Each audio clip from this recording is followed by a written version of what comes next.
औज़ुबिल्लाहिमिनश्शैतानिर्रजीम बिस्मिल्लाहिर्रहमानिर्रहीम अस्सलाम वालेकुम व्यूअर्स, उम्मीद करती हूँ आप सब खैरियत से होंगे। अल्लाह के हुक्म से मैं भी बिल्कुल ठीक-ठाक हूँ। आज हम एक और न्यू रेसिपी के साथ आए हैं। आज मैं बनाने लगी हूँ रशियन सैलेड। बहुत ही क्रीमी और इतने मज़े का मैं इसको बनाऊँगी, आप यकीन करें कि आप बकाया रशियन सैलेड भूल जाएँगे। तो इसके लिए रेसिपी आपने एंड तक देखनी है। तो चलिए अपनी रेसिपी स्टार्ट करते हैं। सबसे पहले मेरे पास ये कुछ चीज़ें पड़ी हुई हैं, कॉकटेल है और 2 अदद मेरे पास सेब पड़े हुए थे। चिकन बॉयल किया हुआ है मैंने और ड्राई फ्रूट्स में मेरे पास बादाम है। तो चलिए हम बनाना स्टार्ट करते हैं। एक बाउल में सबसे पहले आपने ले लेनी है क्रीम। ऑलपर्स की क्रीम मैं इस्तेमाल कर रही हूँ। इसमें 2 चम्मच भर के मैं चीनी के डालूँगी, ठीक है? और मायोनीज़ इसमें हम डालेंगे तकरीबन हाफ़ कप के करीब। क्रीम 1 कप है और मायोनीज़ हाफ़ कप हम इसमें डालेंगे और इन तीनों चीज़ों को आपने अच्छी तरह से मिक्स करना है। ये देखें क्रीमी फ़ॉर्म में जब तक ना आ जाए आपने इसको अच्छी तरह से मिक्स करना है। आप चाहें तो बीटर की मदद से भी मिक्स कर सकते हैं। दूसरी तरफ चलें, अब फ्रूट मिक्स कर लेते हैं। एक प्यारा-सा हम बाउल लेंगे, बिस्मिल्लाहिर्रहमानिर्रहीम। इसमें हम डाल देंगे सेब। सेब के अलावा मेरे पास मिक्स फ्रूट कॉकटेल पड़ा हुआ था, उसका पानी मैंने निकाल दिया और ये मिक्स फ्रूट कॉकटेल डाल देंगे।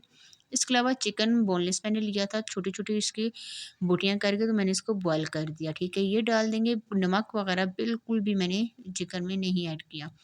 अच्छी तरह से आपने इसको मिक्स करना है और ड्राई फ्रूट्स में आपके पास जो भी घर में आसानी से पड़ा हो आप वो डाल सकते हैं। मेरे पास बादाम पड़े हुए थे।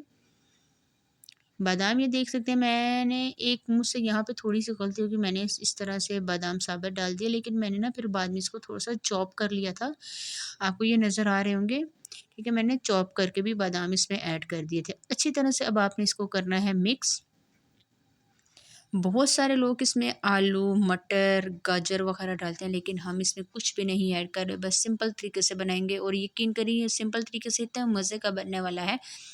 अब आपने जो क्रीम और मायोनीज़ मिक्स की हुई थी वो आपने इसमें डाल देनी है और चम्मच की मदद से बहुत आराम-आराम से और बहुत प्यार से इसको मिक्स करना है। जिस तरह ये चीज़ें खूबसूरत हैं इसी तरीके से आपने इसको मिक्स भी करना है कि तमाम फ्रूट्स क्रीम के साथ अच्छी तरह से मिक्स हो जाएँ। ये देख सकते हैं आप ये कितनी क्रीमी बनी और इतने मज़े का ये आप यकीन करें बना था ना। तो अब इसको एक खूबसूरत सा हम लोगों ने इस तरह का बाउल ले लिया है। इसमें हम इसको अब डाल देंगे। जी, तो ये इस तरह से बहुत आसान तरीके से मैंने आपको बनाना बताया। जी, तो ये इसकी फ़ाइनल लुक है। माशाल्लाह, माशाल्लाह बहुत ही जल्दी से ये बनने वाली रेसिपी है। आपने इस रेसिपी को ज़रूर ट्राई करना है। ट्राई करके आपने मुझे कमेंट्स में बताना है कि आज का सिंपल सा रशियन सैलेड आपको कैसा लगा। तो इसी के साथ मेरी आप सबसे रिक्वेस्ट है, जिसने मेरे चैनल को सब्सक्राइब नहीं किया प्लीज़ मेरे चैनल को सब्सक्राइब कर लें ताकि आने वाली हर वीडियो आपको आसानी से मिल सके। आज के लिए इतना ही।